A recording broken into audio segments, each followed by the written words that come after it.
Hey, welcome to this year's KocoSports Pro Wrestling.me WWE TLC preview show. It's our previews and predictions for probably the least sought after pay-per-view in a really long time. I know December there's a dip, but we're going for record-breaking dips this year. I don't know. I was talking to you off air. You know, there's tons of combat sports because a lot of Americans and North Americans, and I guess Europeans the same way, take the year off. But Christmas ain't that big of a holiday in Japan, so all my Japanese businesses are cramming stuff. And it's like, oh, I got so much to cover, yet I still have so much to do in real life. And TLC has completely slipped under the radar. And nothing, I look at this card and not much excites me about this card. But you never know. The thing about WWE, though, is it could be bad on paper and they could deliver. We've had pay-per-views like that in the past. What do you think? Coming at it, are you excited about this pay-per-view? And do you think they can pull a good pay-per-view out, even if it's bad on paper? Right, well, before we do what we did at Survivor Series, where we say it has to be good, it just has to be good. That was me. For the record, I was that guy. I was the guy that went back. I'm not going to say it has to be good because, you know, if they don't even make Survivor Series good, they ain't going to make TLC good. So, no, there's no it has to be good panic in my eyes this time. It's more of I've been in the combat zone for a little too long, and I'm just carrying my 240 golf up that muddy hill, and I'm zoned out. I don't even know when this is going to end. When are we going to see daylight again? When's the top of the mountain? I would like to call this giving up hope. That is where I stand right now. I officially give up hope. I've given up hope. I don't know if you've given up hope.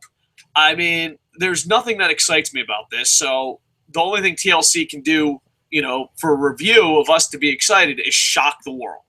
So, A, are you excited? And B, do you think WWE has it in them to shock the world? I'm looking at the card now, and oh my good lord! The thing is, I forgot it was this Sunday. It's just oh fuck, there's a pay-per-view because it was built that poorly on this week's Raw. I mean, that wasn't a go-home show. It didn't feel like a go-home show for me because no heels got any heel heat. But hey ho, it's WWE's booking. What do you expect? I mean, looking up and down, I mean, there could be a few good matches on there with no build. I mean, dangerous Dean Ambrose versus Kevin Owens could be good. The ladder match could be good. Swag in his first pay-per-view appearance since 2001 could be good. Apart from that, I don't care. I just don't care. It's what makes it worse. No, what makes it worse? Hold on, I didn't mean to cut you off, but I just want to say one thing. You know what makes it worse? There's so many great MMA events this weekend. The UFC is like, hey, why don't we just throw 27 pay-per-views? Oh, well, what I was going to say is that there's the NXT TakeOver show, which got the tickets here, ready to rock and roll. Looking forward to it. It's going to be a cracking time. I would be jealous if I didn't have my tickets for Wrestle Kingdom. Oh, I was about to talk about it. I just ticket blocked you, as they would say. Then Friday, it's Final Battle, which has a really good card. And I don't know if you've been following the RHTV recently, Dave. No, I haven't. I feel bad and guilty, but real life has really... You know, all I've been watching is New Japan and WWE, and I haven't even been reviewing New Japan. I've just been watching it. Like, hey, I know it's good. You guys will figure it out later.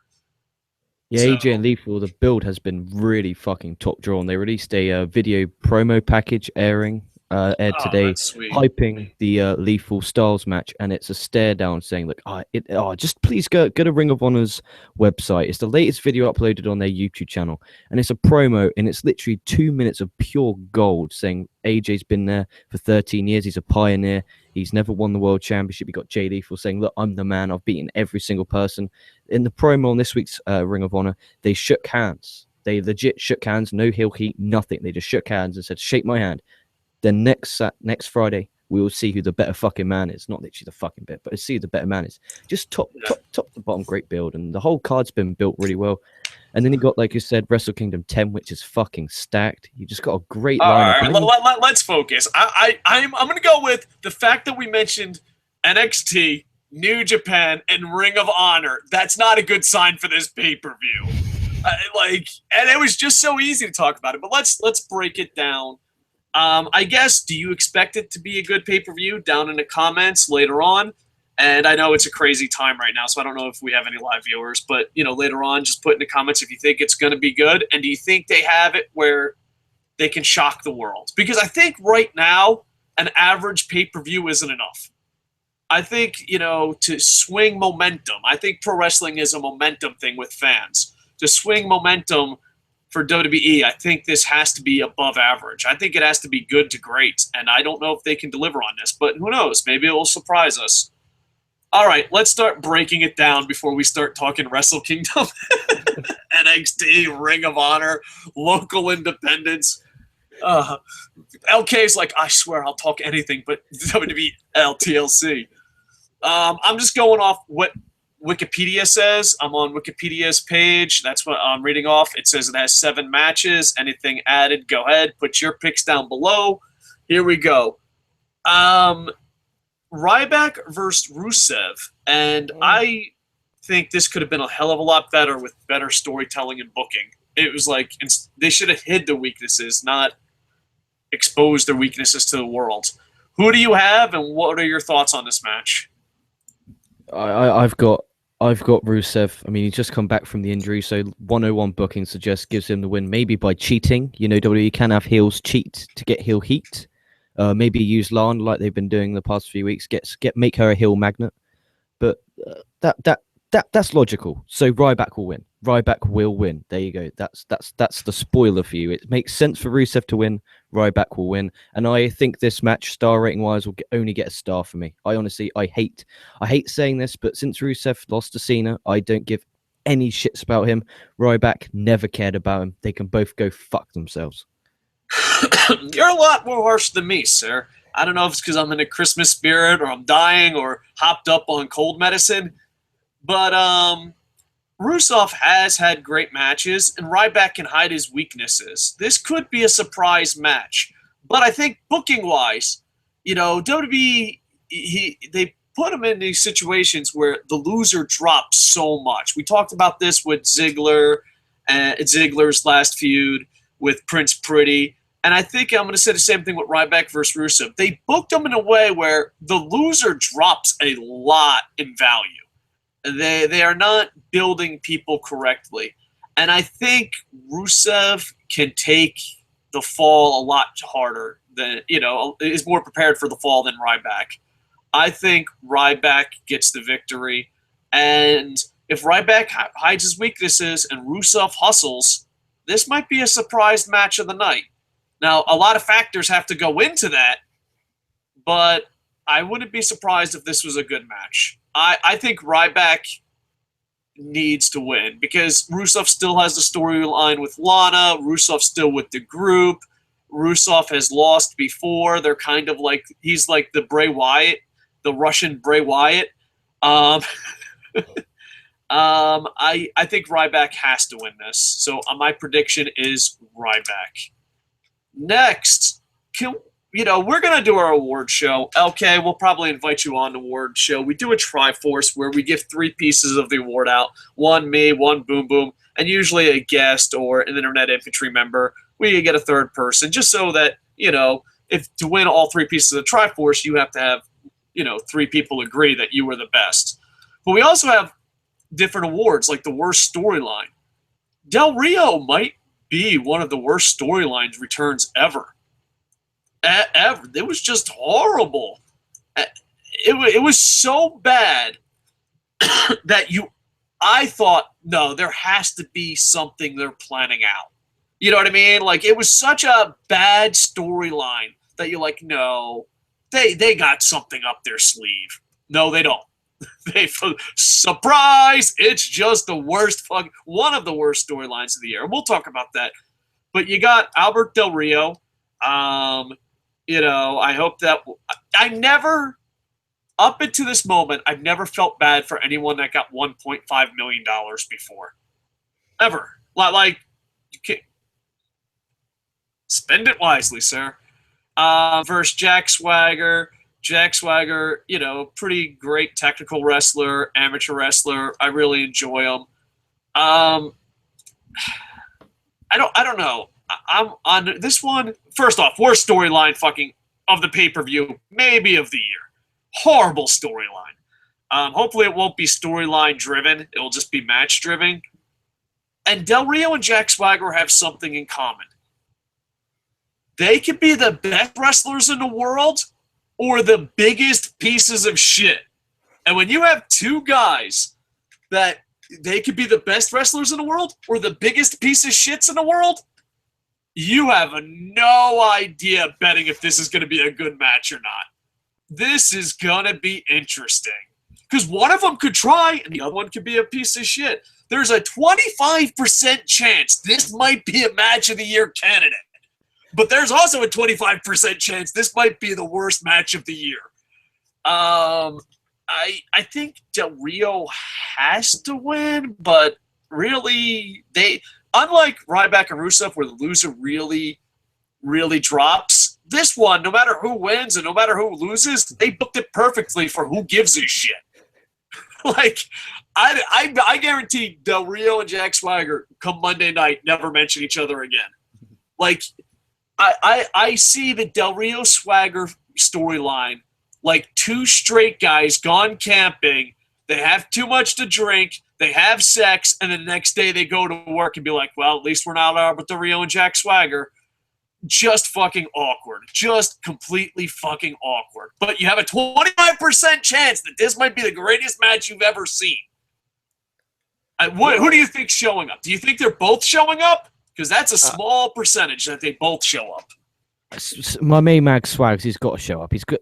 When was the last time this guy was on pay-per-view? It's probably the Rumble when he made a jobber entrance. So you got to know Swagger's going to turn up. But I mean, will Bertie turn up? Fingers crossed he does. But I like the element of this being a chairs match. Obviously, both are submission experts. So hopefully they use the chair in a not just, oh, I'm going to hit you with it. You know, really use it for submissions. Maybe put it on the ankle with the Patriot lock that Swagger does. And Bertie has the cross arm breaker, doesn't he, that he uses. Maybe put his arm in there. Maybe work the arm. This match, to me, could be match of the night because of the psychology aspect. You should have Swag going for the ankle. You should have Bertie going after the arm. Use the weapon of the steel chair effectively, not just hit him with it, work a body part. If both men said it, this could be great. Me personally, I love psychology. So if the in-ring psychology is done right, this to me could be match of the night. But it also could be the worst match you've ever seen in your life. Yes. Like if someone came to me and said, you know, and I've said this before, I'll say it again.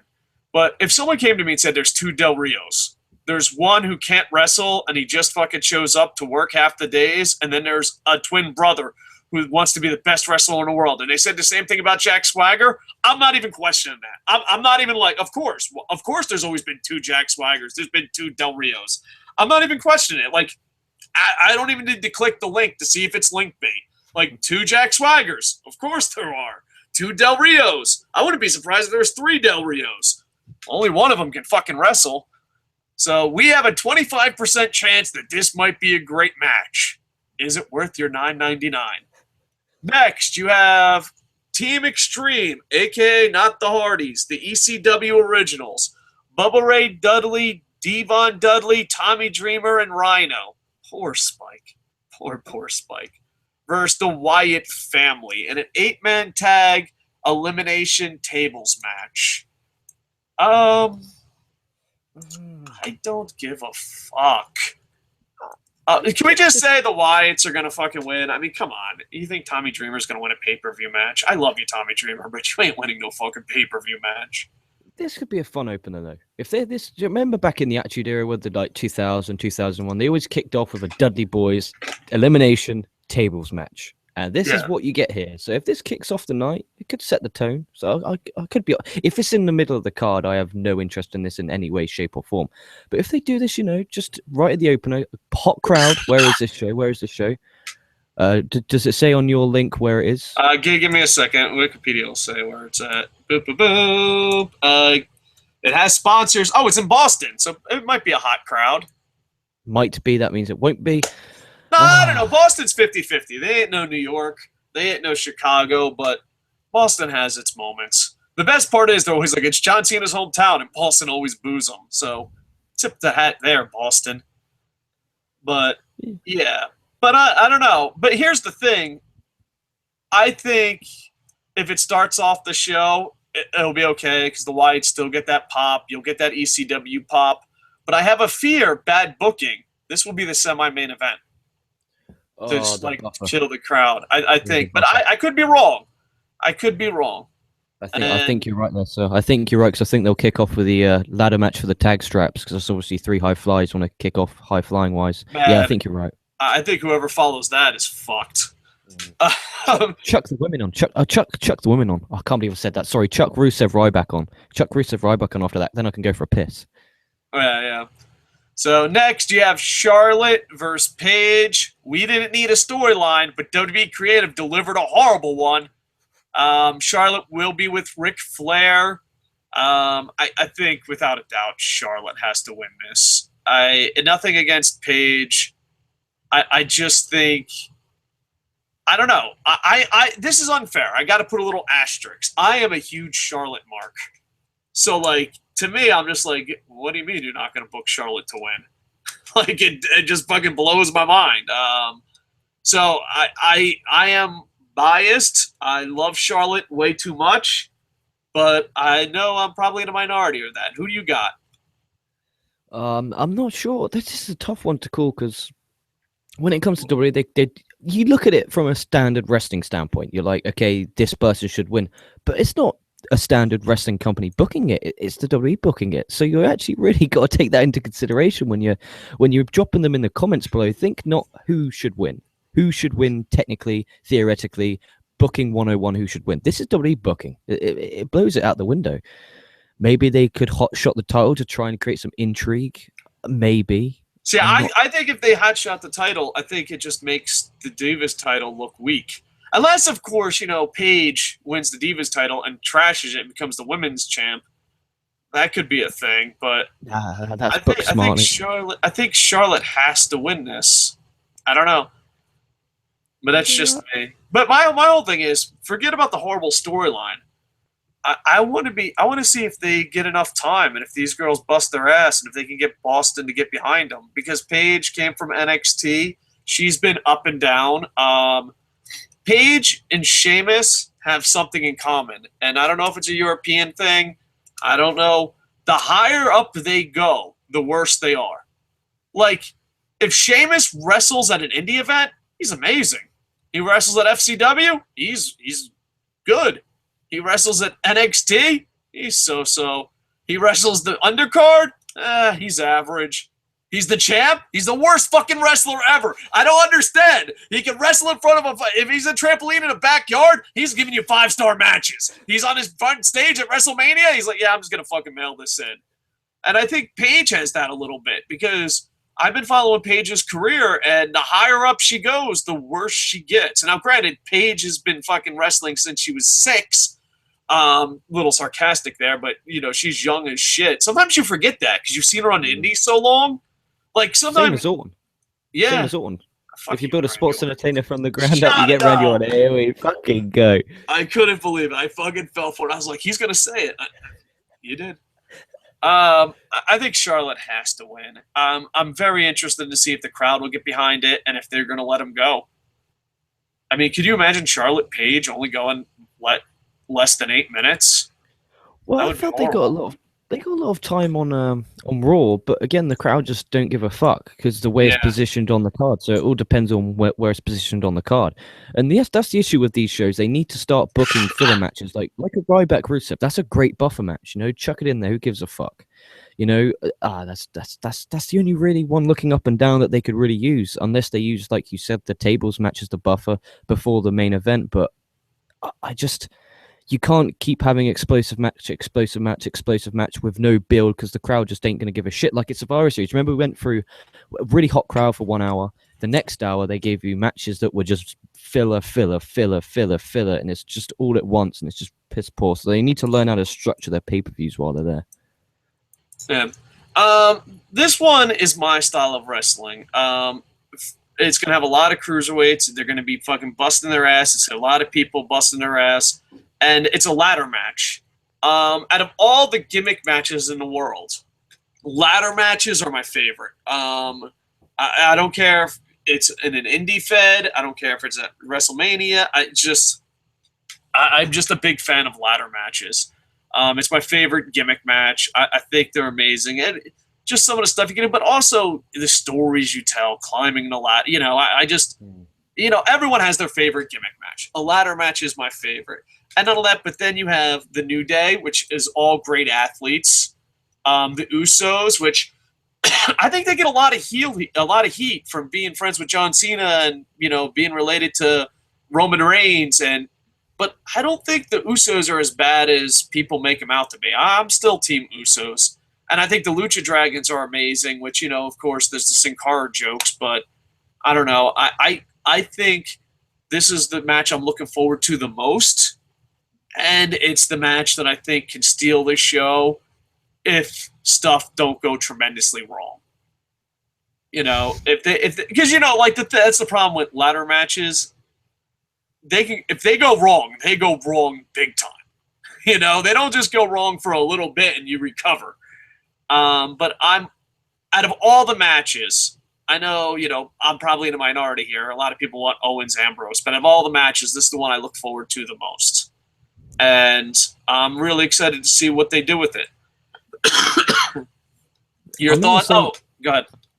I was about to say I'm in the same boat. That in my opinion, that or the Swag Del Rio match could be match of the night. Ladder matches are amazing. Like you said, they're either really good or they're either really shit. But I said this a few weeks ago. I think it was on a Raw review of you. Big E needs to stop doing that spear to the outside. On this one occasion, Big E, I give you full permission in this spot fest to hit your spear to the outside through the apron. Sin Cara, I want you to stay off high flying. I want you to stay away from the ladders. I don't want you hurting yourself. What was it he did? He went for the suicide dive and broke his wrist on Bertie a few years ago. Do you remember that? He just stopped. Yeah, but I think that was a different Sin Cara. I'm not sure when they switched. I don't think that was the same. Yeah, I'm pretty sure that's the guy that went to AAA and CMLL and all that. Yeah, it's not the same guy.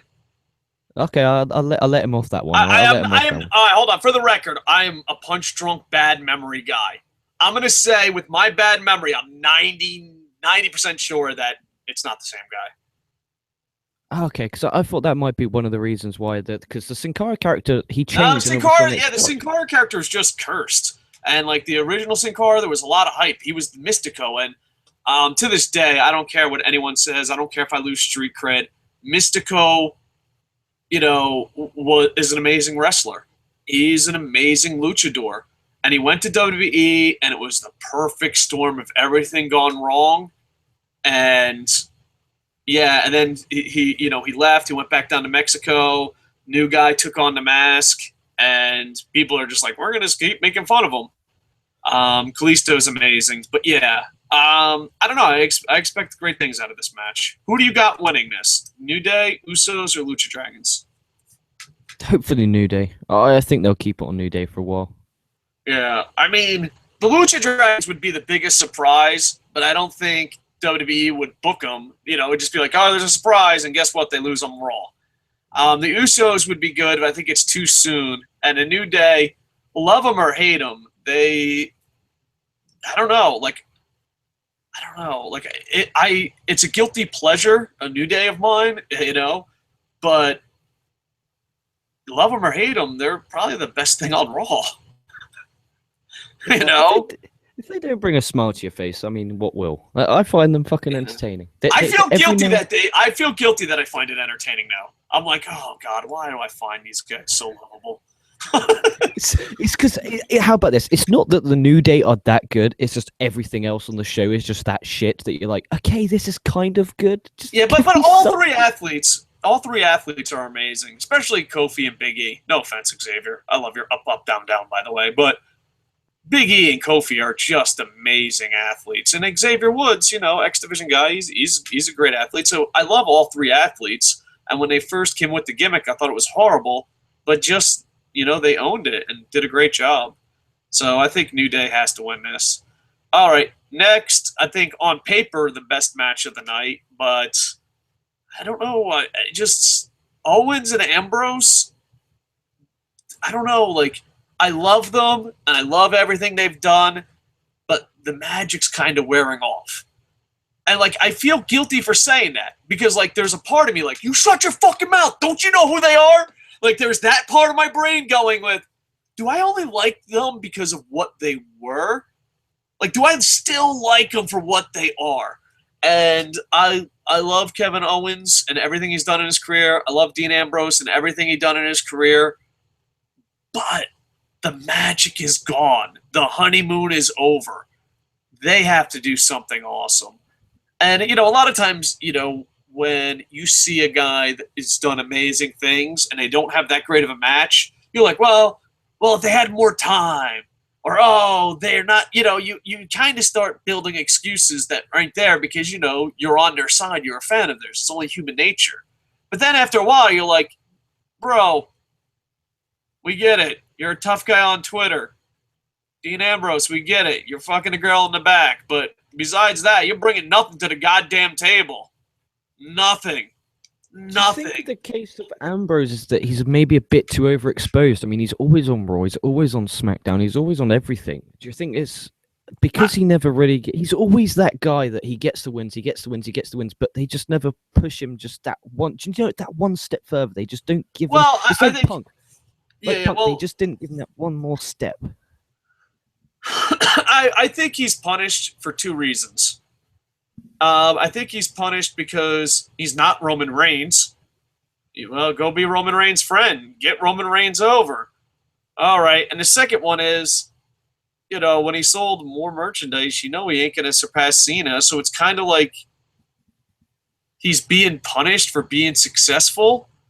And it just, it's like, oh, okay, well, yeah, you're going to be in a match, but you're never going to be the main event. The journey... it's like it's the end of your journey. Well, where's Dean go from there? He's going to win the Intercontinental title and feud with Ryback and Owens? Well, we're here. The fucking ta-da! The story's over. No one fucking wants to keep the movie going after fucking, it would be like Titanic going on for another 60 goddamn minutes after the bitch gets off the boat. That's what Dean Ambrose's career is. It's like, all right, we're here, we're off the boat, and this is as good as it's going to get, sweetheart. Now, granted, they could spark his career by opening an opportunity for him to get there, but no one thinks he's going to get there. This is as high as he gets. Same thing with Owens. And I don't know if they're not trying or they're just like, all right, well, I'm here. It's great to be here. Let me just fucking, I don't know. But just me as a fan, personally, I love them with all my fucking heart. But the magic's gone. And maybe this is the match that brings the magic back. Maybe. But yeah, Kevin Owens versus Dean Ambrose. And it just seems like, I don't know, it seems like you two won't be a main eventer, so here, just feud with each other forever. And who knows, maybe the Intercontinental title will mean something. Don't joke around there, Dave. Don't joke around, you fucking silly old fart. You fucking idiot. How fucking dare you? Wow. Thank you for calling me out on that. I don't know if I even believe the words that were coming out of my mouth. I was just trying to play devil's advocate. Sometimes you got to be called out on your own bullshit. Who do you got? Kevin Owens, or Kevin Owens? I want Kevin Owens to win, and I dark horse Ambrose, because obviously Rumble's the next pay-per-view. I got this gut feeling that they're going to give the Rumble to Ambrose. Because if you noticed, every single Rumble, like for instance, last year was Reigns. He was kind of just, left quiet in the mid-card, upper mid-card at TLC, Survivor Series. You had the year before, in 2012, you had Sheamus. In 2011, Sheamus was just in the mid-card. What they tend to do is with the Rumble winner, they just keep him quiet in the mid-card to then have him, boom, win the Rumble. Berto Del Rio in 2011, he was kept quiet in the mid-card 2010. And yeah, see, I think, not to cut you off, I don't think they've planned that far in advance at all. Honestly, right. I don't think they planned that far in advance. Like, I honestly think WWE is so one direction, and that is, how do we get the ratings up and get fans to cheer for Roman Reigns? Like, I think that's it. It's just Roman Reigns. He's our guy. Well, what if, nope, my ratings are going down. Well, how do we make the ratings go up with Roman Reigns? Well, you see, the fans are booing him. Well, how do we get the fans to cheer for Roman Reigns? I don't think they're that far in advance. I don't. I think with the ratings going down, injuries, I think they're just like, all right, at Royal Rumble. Like, I wouldn't even be shocked if, like, they're like, here's 4 guys. And then they just tell all 4 guys, the final 4 guys, they're all winning. And be like, let them figure it out. Like, go to Roman Reigns, be like, no, dude, you're winning. Go to Dean Ambrose, no, dude, you're winning. Go to, like, 4 fucking different guys, tell them they're winning. And then Vince is like, they'll fucking figure it out in the ring. They're all just there staring at each other like, you go, no, I'm winning. You get out. No, I'm winning. What were you doing? Yeah, that was always a big gag on the Indies. On the Indies, there would always be, like, it was a stupid fucking joke, but it's been done so many times. You tell one person. Everyone tells one person. You know, let's just say LK. The booker, the promoter, all the opponents say LK is gonna win the battle royal. Then everyone's in on it, and he's the first one to get eliminated. Oh, they're so angry every time. If you want to sell anger after being thrown out of a battle royal, play that joke at the next independent event. Yeah, you might get punched in the face, but oh god, is it worth it? That and like my other go-to one was we did this like once, or I think we did it twice, but one time in particular, we'd have the underdog hit his finisher, and then like the challenger, we'd say, well, the champ's going to kick out and hit your finisher, and then 1, 2, 3. But when you hit his finisher, the champ holds you on top of him, and the ref counts 3, and you never knew you were going to win the title. Now you get fucking a genuine reaction, dude. It's like holy shit, I fucking won. You don't even need fucking acting. You're just like, that's boop. Great. Yeah, that's good. We used to do fucking crazy shit like that. And we used to always smash eggs on new champion's head. Anyway, Dean Ambrose, Kevin Owens. I got Owens. Who you got? Yeah, I got Owens. I don't see dangerous Dean Ambrose getting the win here. I just don't see it. Yeah. All right, next you got Sheamus versus Roman Reigns. You know what? I said a 25% chance Del Rio Swagger will be good. I'm giving this a 10% chance this will be good. I think a lot of WWE fans and a lot of WWE defenders and a lot of people in the business will say it's good no matter what they deliver. But I think if it's genuinely, you got a 10% chance it's genuinely good. That's 90% chance that you're going to be bored out of your fucking mind. Oh, I just pictured the pacing of this is going to be so slow. I was a big fan over the summer of the Sheamus and Randy Orton feud because it was slow, methodical. But this one, and that's why I hate you. But this one takes the biscuit. Like, this one really does. This is going to be slow. There's going to be chair shots. There's going to be a spear through a table. It's just, I mean, the raw build up for this was an embarrassment. Like, it is a TLC. It is a TLC match, for the record, just in case no one knew that. Yeah, because WWE didn't do a good enough job building to that, so not a lot of people knew that on Raw. The thing is, though, they had Reigns beat Sheamus in the main segment. They beat him in the opening segment, so there's no heel heat on the champion heading into the pay-per-view, and they wonder why they boo Roman Reigns. Yeah. Is he really that dipshit? Like, I thought they went through this stage of the Survivor Series to, okay, we're going to get some sympathy on this guy now. We're going to get some sympathy on this guy. Okay, we had him lose the strap. Why didn't they have Sheamus just torture the guy for the past 3 weeks? Just torture the fuck out of him. Say, look, you came this close. Keep kicking him in the dick. Just doing anything you can to get heel heat on Sheamus and create sympathy for Roman Reigns so that, fingers crossed, at the pay-per-view, they cheer for Reigns, but they're not going to cheer for Reigns because they just did what they do always, and that's just put the babyface over on Raw. Because not one segment on Raw, the whole Raw, did any segment get heel heat. Not one. Ambrose, dangerous Dean Ambrose, okay, he got the heat. Charlotte versus Paige, there was no heat in there. The Dudleys, Tommy Dreamer and Rhino, I don't give a fuck what they did with that match. Sheamus, Reigns got the heat. Ambrose got the heat. Swag got the heat. Every babyface got the heat heading into the show. Is that booking, or is that just being a dumb fuck? That's a 70-year-old man being out of touch. Triple H and Stephanie were just waiting for him to die. They are, I don't like saying it, they're sat there waiting for him to die so that they can turn NXT into what Raw is. But if Kevin Dunn will be with his electric paddles and be like, "You can't die. They'll fucking get rid of me. Stay alive, you son of a bitch. Stay alive." Kevin Dunn will keep him alive forever. The thing is, though, if they think the NXT will fix the ratings, they're even more wrong than Vince McMahon, because they're not going to fix the ratings. The only way you're going to fix the ratings is if you book this show like it's a fucking TV show. The only way you can save Raw is you book this like a TV show. The Walking Dead, right here, how's this for you? Walking Dead gets 18 million views a week, yeah? 18 million views a week. You tell me 18 million of them people are hardcore zombie fans. No, they love Walking Dead because great characters, great story, great actors.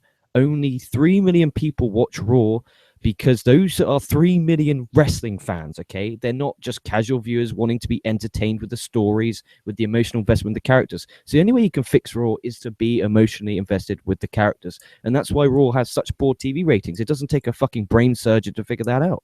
Yeah, and now but you also have to... You can't choose who's gonna be the good guy.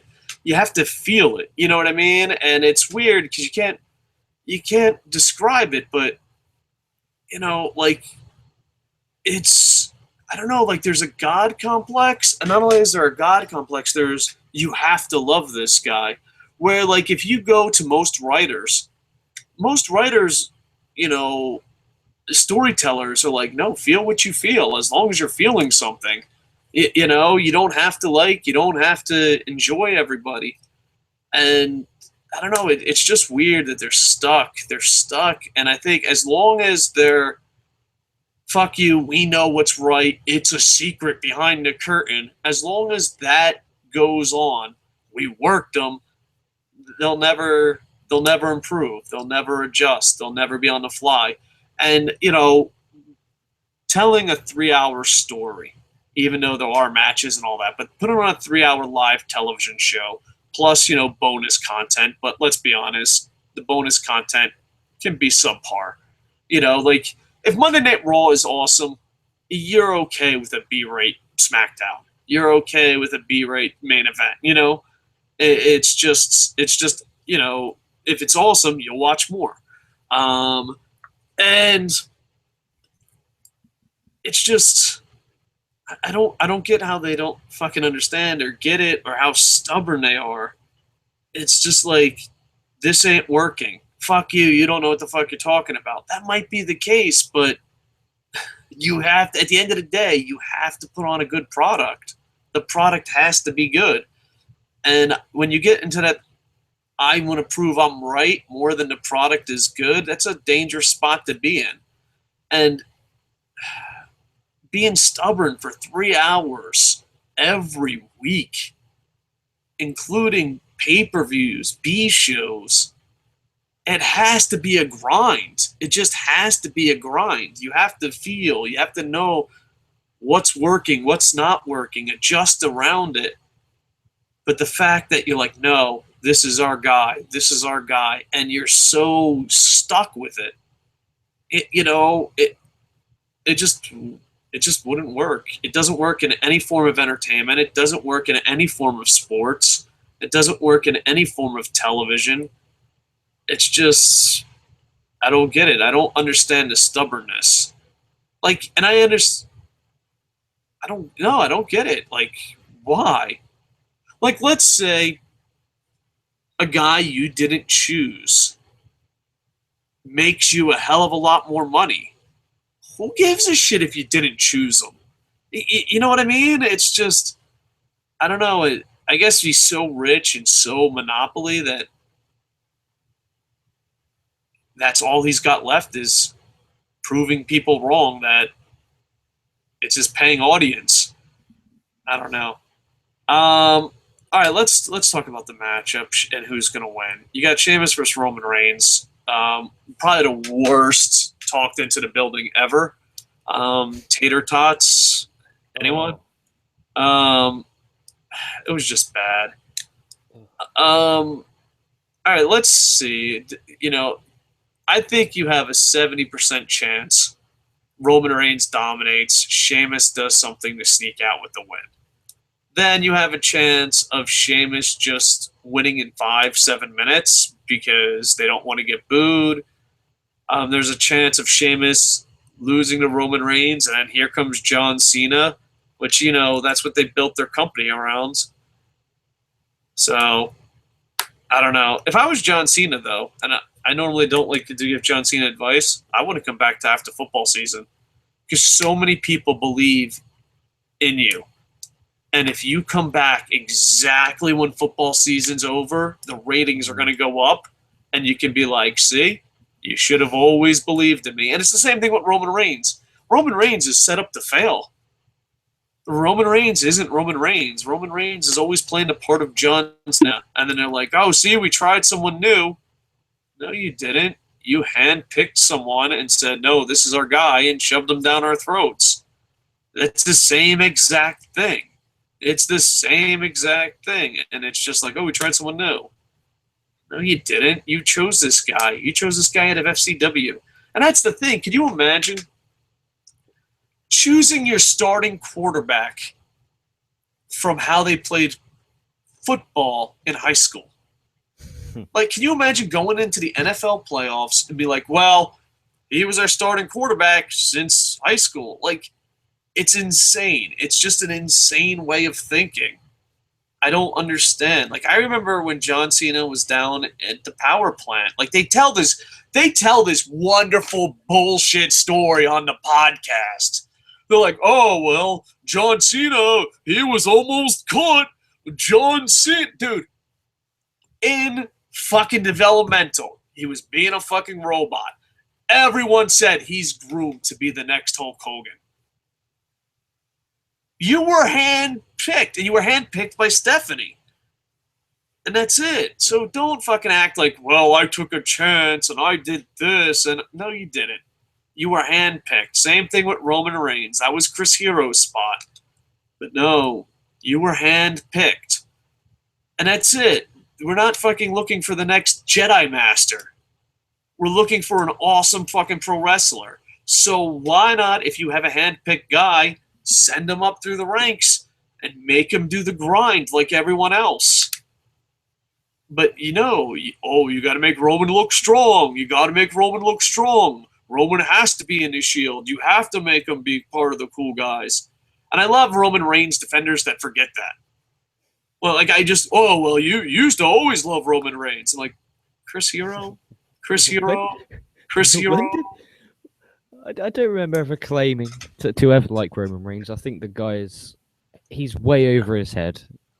He can't. I think he's better than John Cena. Let's give the guy some compliments. He's better than John Cena.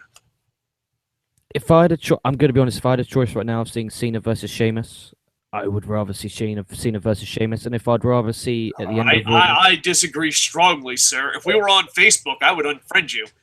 If I had to rewatch Raw, if I was rebooking this week's Raw and I had a choice of that Roman Reigns versus Sheamus promo at the end of the show, I'd have happily taken a serious Cena versus Sheamus promo any day of the week. Because those are strong words I do not agree with.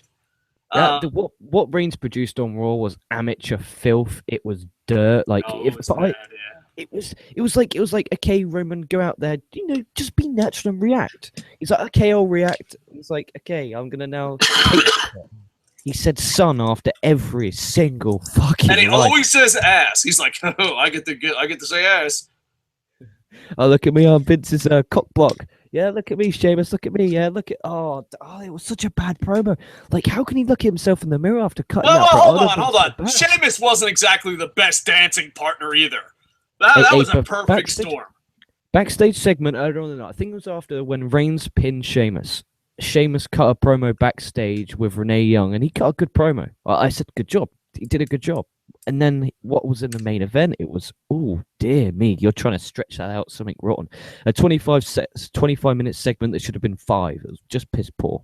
It never happened. It should never happened. Yeah, so Sheamus versus Roman Reigns. There's also the percentage of this. Roman Reigns loses, and dun-dun-dun, and Bret Hart says, go get him, Hogan. There's always a possibility of that, folks. And I'll still fucking be angry. You know what I love? They're like, oh, well, the internet, no matter what they get, they're angry. But that does give us a little bit of hope. Look at that. Like, I'm telling you beforehand, if Sheamus, Cena, or Reigns wins, I'm not going to be happy. And then when I'm not happy, you're like, well, it doesn't matter who wins. No. If you put up someone fucking decent, it does matter. It does fucking matter. It's like, it would be like me having a pile of shit and then fucking pissing in a cup and be like, this is your lunch. And be like, well, I gave you a choice. Why are you angry? It doesn't fucking. I think, all right, let's real talk. Breaking this down. Sheamus has to win. He just has to. If Sheamus doesn't win, he's the biggest fucking shithead in the universe. If Sheamus doesn't win, there's never been a most. David Arquette is going to call up and say, dude, I'm sorry, man. That's rough. There's no way. Unless they pull the John Cena, Bret Hart, Hulk Hogan bullshit, there's no way Roman Reigns wins at TLC to end the year. Because that would be the ultimate shit. Well, I don't know. It's just shit no matter what. Like, I don't know. I mean, who do you think's winning, and what percentage do you give? Sheamus. Oh, it's 60. He has to win. There's no way. There's no way he loses. But that's the thing. That's the thing. Whenever you think that, they always do the opposite. They always do the opposite. Like, remember Mania 30? You're like, Taker versus Brock. Yeah, Taker's winning. Okay, next. Like, that was the prediction show. They do the complete opposite that makes logical sense. I'm not saying Lesnar ending the streak don't make sense, but heading into the show, you're like, okay, Lesnar's been built like a jabron. He's not beaten Taker. And that's what will happen. So Reigns will win this Sunday or tomorrow at the TLC show. It just will happen. No. Man, this is bad either way. What percentage do you give John Cena returns? Because there's internet rumors, and I know some people hold internet rumors to a very high standard, and some people hold rumors to a lower standard. That Brock Lesnar and John Cena are returning. What are the percentage of Brock Lesnar making an appearance at TLC and John Cena making an appearance at TLC? And by the way, if ratings didn't matter, why would they hold them for Raw instead of a pay-per-view? But that's another topic for another day. Percentage of Brock Lesnar making an appearance and Cena making an appearance, percentage-wise. Cena 30, because I know he's in the middle of taping that show at the moment. And Brock, I just say 10. Why bring him back? What's he got? Unless he's going to, F5 Reigns, but then the crowd are going to cheer for Brock, and if you're making Brock the heel, then they're going to cheer the heel and boo the face of Roman Reigns. So I don't see the sense of bringing Brock back for anything, and I don't see the sense of bringing Cena back for anything. There's no need. Unless Alberto Del Rio has swag in the cross-arm break on the steel chair, and he just won't let go, and then Super Cena comes out to make the save, and then you got Cena Bertie at the Rumble, potentially. Oh, I got that image running through my mind now. Get that out. Yeah. All right, it's going to be a journey. Best case scenario, we come on here Sunday night and we are shocked. That is the best case scenario. We are shocked. And you know what? I know a lot of people, like, when they're negative and they want to be right. I would love to come on here Sunday night and be wrong. How great of a feeling would it be after doing this preview show, after suffering this month, because this month's been extra hard, coming on here Sunday night going, holy shit, we were wrong. That was amazing. That would be a good feeling. It would you do like the Ric Flair Rumble 91, 92 promo. It's like, with a tear in my eye. That was the greatest show in my life. No. What was great is this week I did a progress review for VIP, and there was a match between Will Ospreay and Mark Andrews, 5-star match, fucking out of this world. Everything you want in a wrestling match, it had. And I came on here and I was like, you know what? I just talked about a wrestling card, top to bottom, that was full of world-class professional wrestlers booked by a world-class promotion in front of world-class fans, in front of a great building. To me, that's what wrestling's all about. And then I literally, after that, it was Raw. It was like, oh, this is what I hate about wrestling. Yeah. The thing is, I think people that watch alternatives, more than just TNA, people that watch more alternatives, even TNA. I know I poke fun at TNA, but some of your fans are a bit much. it's harder. I think you're more negative towards WWE if you watch more alternatives. I think you're just like, all right, I just watched New Japan. I just watched Dragon Gate. I just watched, Ring of Honor. And it's just, you're just like, man, I got nothing. I got to, So let's pray to Funk that we are shocked. Hopefully in a couple hours we can do a Stump the Idiot before the pay-per-view, but I can't promise you that. I'm hoping during the holiday week we can slow down and do a lot more shows because we got a lot of great comments and we really appreciate it. Thank you for all the likes on Facebook. Thank you for the likes on Twitter. Much love. LK, I think it's time to wrap up because I got to go cook meatballs. You think that ever happens on ESPN? Like, oh, listen, we're going to have to shut down SportsCenter because I got to go cook meatballs. Chris Berman, wrap this up. Throw you in your commercial spots. LK, tell the audience what they can do for you. I'm sorry, that's not fair. The Internet Infantry. Tell the Internet Infantry what they can do for you today. You can head over to prowrestling.me. That's www.prowrestling.me. And then click LK VIP tab at the top of the page to your right at the top. And then subscribe for 50 pence per month. You can get the Progress Wrestling review that I was talking about. You get Raw review. And then apart from this week, because this week work. So if you listen to this and you schedule me for work, fuck you. They gave me overnights, which is when I do the show. So I had to sleep during the day, and it was a complete and utter fucking clusterfuck. That's why I wasn't on the Raw review this week, and I do apologize. And next week's back to normal. So back to normal. And I have Daily Dirt, which is every single day I break down the news, TV ratings of rumors in wrestling. Did one today. I talked about the SmackDown TV ratings. Brock Lesnar's confirmed schedule for 2016 and a couple of match cards for some indie events at the weekend. So it's 20 minutes. If you just every day, you're just on the way to work, you're like, fuck it, I just want to listen what's going on in the world of wrestling. Pop that in. It's a great show to listen to. In the middle of watching Progress Chapter 24, in the middle of watching Mark Haskins versus Bubblegum, very good match. Head over to Progress Wrestling. I'm becoming addicted to this at the moment. It's really becoming, I know I've said from day one of joining the Coco crew that I've been a Ring of Honor fan through and through, but Progress Wrestling really is growing on me. It is becoming that, and it's in London in early 2016. I'm definitely going. And it's one of those shows that you can go with a couple of friends and you can just get absolute wasted. And they say at the show, look, you're here to have fun. You're here because you're fans of professional wrestling, and we're going to give you the best fucking professional wrestling on the planet. There's just one rule. Don't be a dick. That's what they legit start every show with. The guy comes out and says, look, do whatever the fuck you want. Make as much fucking noise as you want. Just don't be a dick. And that's the atmosphere I like, It's like these Full Sail fuckers at the Full Sail University. There's these nimrods and imbeciles. The Full Sail crowd, I don't know, maybe it's because I grew up in the Philadelphia area. Full Sail crowd never bothers me. Ever. It pisses, not once. No, they're well, what makes you so angry there, Grandpa? Because they're giving these great talents hope that they're going to make it, but then once they get onto the main shows and they get zero reaction, they're looking at Triple H and Vince going, why is there no reaction? Because these Full Sail fuckers are giving you false hope. That's why. And it's fucking bullshit. There's, hey, we want some Bailey. Oh, fuck off. It's not a fucking NFL game, you fucking toss. It's just wrestling. Yeah, you want some Bailey. She's in the fucking ring, you dick. I'm sorry. It's 9:27 a.m. I was. See, none of that stuff bothers me. I don't know why. It doesn't bother me. As long as they're making noise, having fun, being exciting. That's having fun and it's just being a dick. And I don't know. Maybe I'm just a grouchy. I don't know. I grew up in the Philadelphia, New Jersey area with ECW, so I'm like, I'm always under the impression. And like even me, I'm considered a soft Philadelphia fan. I'm like, you can say whatever the fuck you want as long as you don't touch them. And some people even go farther than that. They're like, I paid to get in. If I want to throw my steel chair at the valet, I can. You're like, okay, fucking Uncle Pete. Good luck with that. So I don't know. Maybe it's just 'cause I grew up in Philadelphia.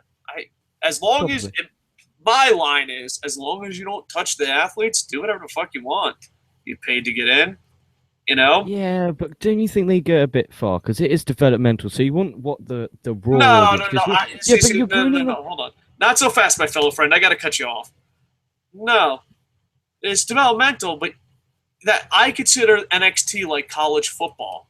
No one starts learning how to play fucking football at the NCAA level. It's not fucking the fans' fault that you can't fucking entertain them. Yeah, okay, it's developmental.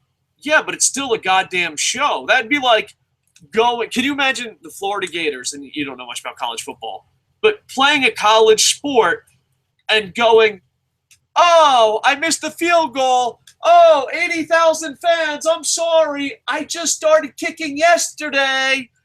No, fuck you. This is NXT. It's developmental to get to WWE.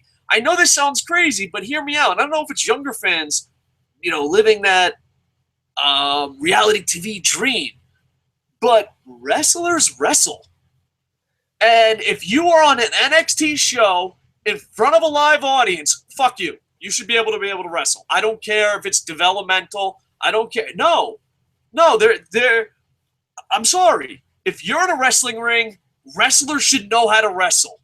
And if you don't know how to wrestle, and if the fans call you out on it, that's not the fans' fault.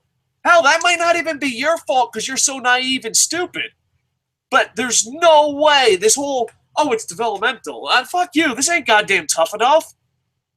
No, and unless you go to a college athlete and say, oh, it's cool, yet you missed those free throws. It's the first time you ever played basketball, but you're on our fucking varsity team.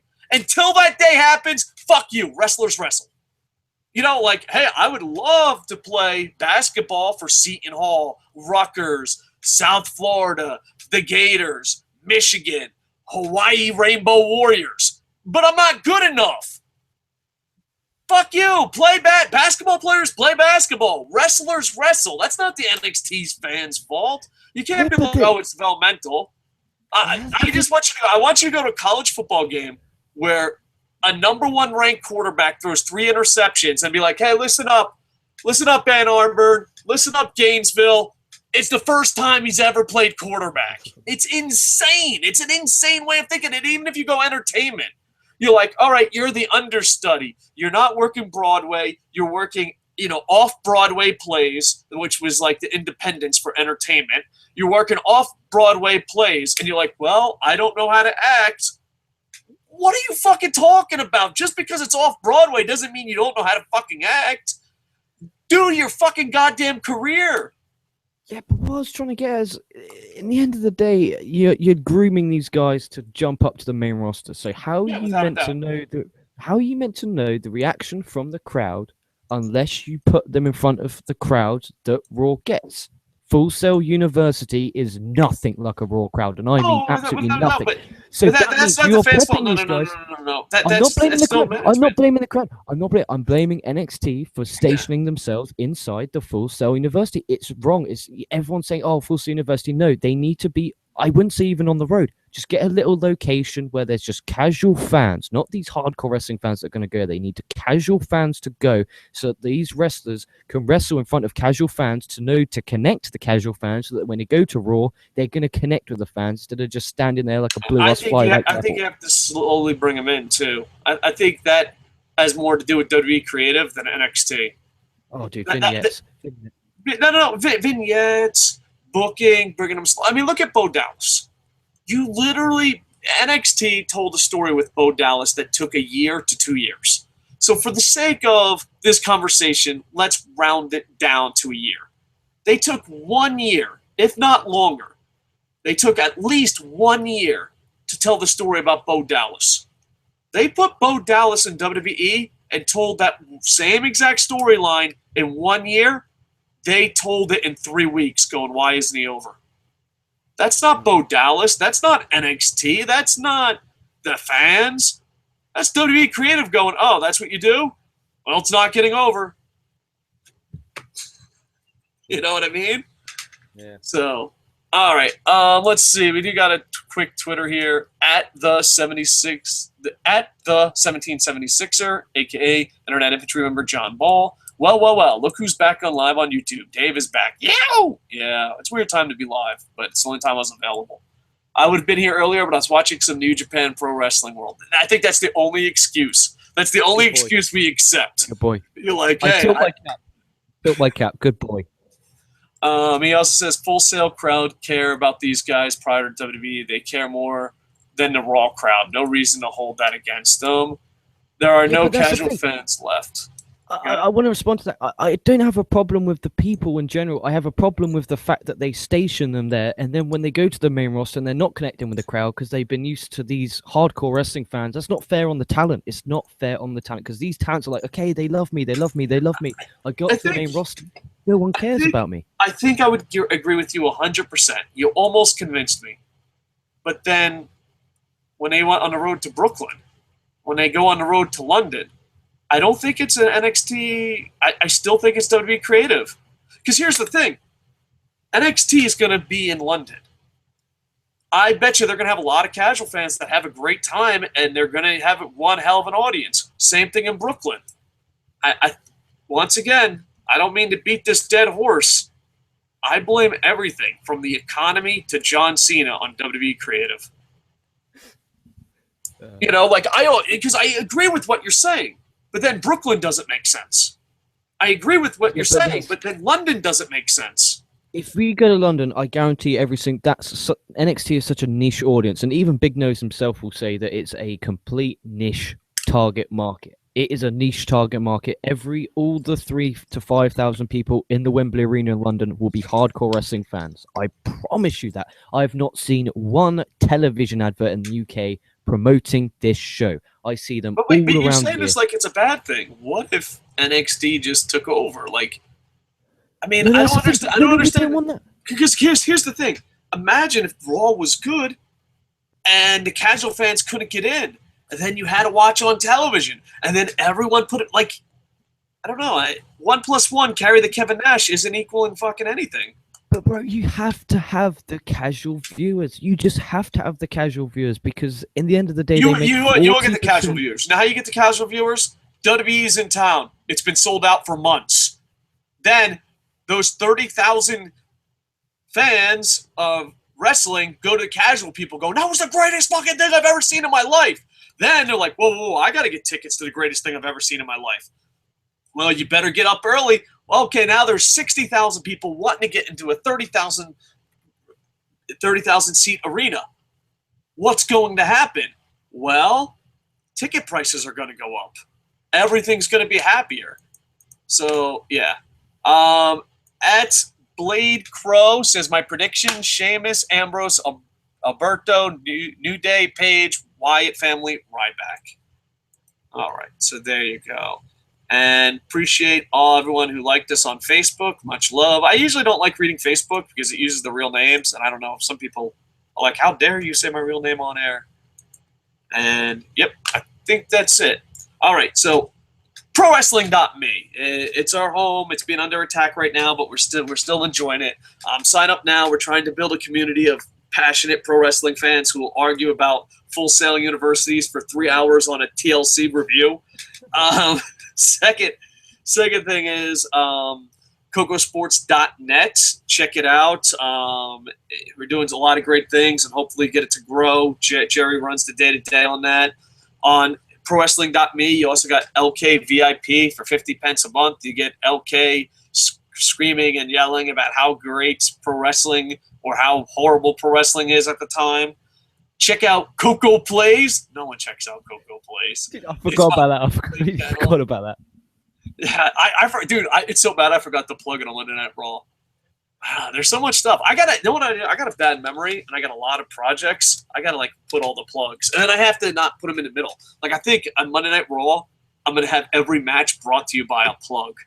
So it's that's a great shout, dude. That's a fucking shout. That's a great shout. Yeah, my book comes out February 25th. It's about a bunch of luchadors killing pedophiles. Oh, that's really what it's about, folks. Please do check it out. I'll tell you when there's a pre-sale for that. And I think that's it for the plugs. Coco Plays, Pumpkin Cheese, Wrestling Rantin', Geek Essentials. That's it. Man, we got a lot of stuff on our plate. Hopefully in 2016 it will get better. WWE, can I end this with an open letter to WWE? Dear WWE, I'm a Rays fan, so I know what hard times are. I know what it's like to be loyal when no one in town goes to the games. I know what it's like to be loyal when you're a laughingstock. I know what it's like to be loyal to a product when you tell when someone says, "Oh, I'm a baseball fan," and you go, "Oh, I'm a Rays fan," and they don't even know the Rays are a team. I know hard times. I do, and I've been through hard times. And WWE, I've been through a lot of hard times. I've been through John Cena. I've been through Batista. I've been through Randy Orton. Right. But I don't know how much longer I can hang. You know what I mean? Like, eventually you're just like, I'm a fucking idiot for keep watching. And I'm like, oh no, passionate fans, loyalty. These are things I preach. Just at TLC, reward those grinding through these fucking shitty events. No one is watching TLC but the most loyal of WWE fans. Reward them. It's goddamn Christmas. It's so easy to mail it in and be like, don't worry, we'll fix this problem in 2016. But no, do us a favor. And this is a shoot. I love my work. I love all my jobs. I wear a lot of hats. I have a lot of jobs. I could do a podcast on just all the jobs I have. But there's 2 or 3 jobs where they're like, hey, do you still need Tuesday off? Because I can pay you a lot of money if you come in on Tuesday. And Tuesday is Monday Night Raw, and I usually take it off. Dude, you're going to have to be better because, A, it's not fun. B, you feel silly. You know what I mean? Like, it's like, the same thing every single week. And when someone is willing to pay you to do something you like a lot more than your product, that's bad when that's your hobby. You know what I mean? Like, there's times on Monday Night Raw when I turn off the camera, I'm like, I could have made a shit ton of money. Why do I continue doing this? And all we have is hope. Just for the fans that watch through the thick and thin, just put on a decent pay-per-view. Put on a good pay-per-view. Like, comment, subscribe. Coco Plays, KocoSports.net, ProWrestling.me, LK's VIP. Did I say Coco Plays? You can hear me rant about anything and watch me play RBI baseball poorly. That's the worst sales pitch ever. My book is coming out the 25th. Okay, when I pre-order, let's do this on air. Okay, when I have the pre-order button ready, how many books are you buying of mine? Because I'm picturing at least 100 to make like a chair. You don't have to read it. I just need to sell so many that I can keep publishing books. I will buy one. There's a nice spot here ready. Right, I could promote it the whole show. Just every show. How about this? You see how, like, in the background? Here, let's put the camera on you for a second. You see how the background's like all silver or spotty or something? Yeah. I just say you cover up all the walls of nothing but my book. Not like the pages. The actual book is the wallpaper. the legit book, so it will look like I've paid this installation in here. That's what it is. Yeah. So I don't freeze to death. And if you cover the installation with my book, it will be okay. It'll be a lot safer and better looking. And I'll hard sell you a little bit later. One book. That's what you do. After all I've done for you. But one book. That's a lot than what more people would have done for you. That is true. I should not be picky. All right. So right now we got one book. One book. All right. If I don't see you, Merry Christmas, Happy Holidays. We'll be back either tomorrow or after the TLC pay-per-view. Maybe we'll sneak in a Stump the Idiot, but no promises. Like, comment, subscribe. With that, I am over. Coco Plays for life. Hey.